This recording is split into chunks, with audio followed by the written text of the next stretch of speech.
Hello అందరికీ ఈరోజు చింతకాయ పచ్చడి తయారు చేసే విధానము చూద్దామండి. ఈరోజు చింతకాయ పచ్చడి కావాల్సిన పదార్థాలు: చింతకాయలు, ఉప్పు, వేయించిన పల్లీలు, నువ్వులు, మెంతులు, పసుపు, జీలకర్ర, పచ్చిమిర్చి 4 నుంచి 5, వెల్లుల్లి రెబ్బలు, కరివేపాకు రెబ్బలు.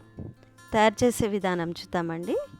తయారు చేసే విధానంలో ముందుగా బాణలిని స్టవ్ మీద పెట్టి స్టవ్ వెలిగించి నూనె ఒక 2 టేబుల్ స్పూన్ల వరకు వేసుకోవాలండి. వేసుకొని అందులో పచ్చిమిర్చి వేసి వేయించాలి. పచ్చిమిర్చి గ్రీన్ నుంచి వైట్ అయ్యే వరకు కొద్దిగా వేయించి ఒక ప్లేట్లోకి తీసుకోవాలండి.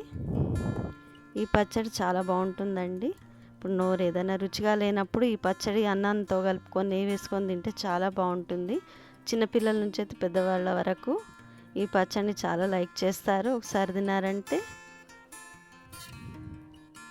అలా తీసేసుకొని తర్వాత అదే నూనెలో చింతకాయలను వేయాలి. వేసి దాన్ని బాగా వేయించి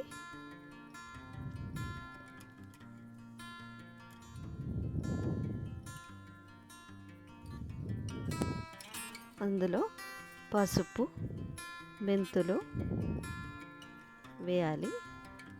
వేసి ఒకసారి వేయించాక జీలకర్ర,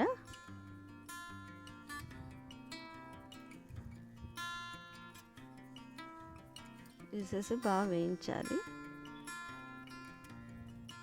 తర్వాత అందులోనే ఉప్పు వేయాలండి. ఉప్పు వేసి ఒకసారి కలిపేసి వాటి బాగా చింతకాయలకు బాగా పట్టేట్టుగా కలపాలి. కలిపాక కొద్దిసేపు అవి వేయించాక మూత పెట్టాలి. ఇందాక చెప్పినట్టుగా పల్లీలు, నువ్వులు వేయించుకొని పొడి పట్టుకోవాలండి. తర్వాత చింతకాయలు పూర్తిగా ఉడికించాక అవి మగ్గుతాయండి. మూత పెట్టేసరికి మగ్గుతాయి.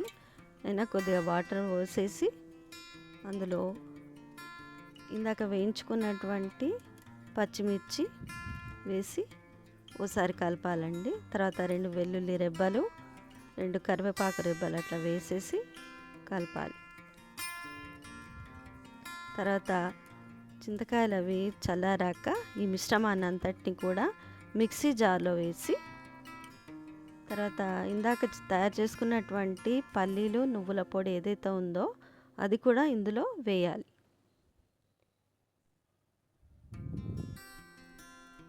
వేసేసి మిక్సీ పట్టాలండి వీటిని.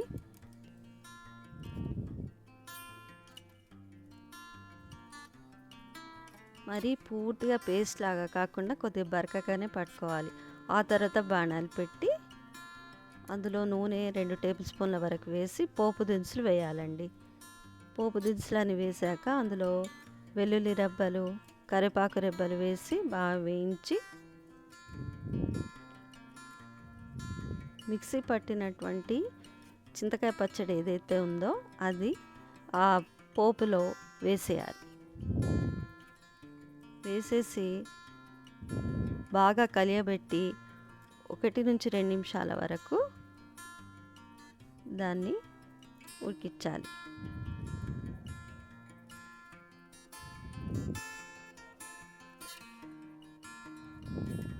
బాగా కలిపేసి ఒక బౌల్లోకి తీసుకోవాలండి. అంతేనండి, చింతకాయ పచ్చడి వేడి వేడి అన్నంలోకి నెయ్యి వేసుకొని అలా తింటుంటే చాలా బాగుంటుందండి. మీరు ట్రై చేస్తారు కదా. Thanks for watching this video.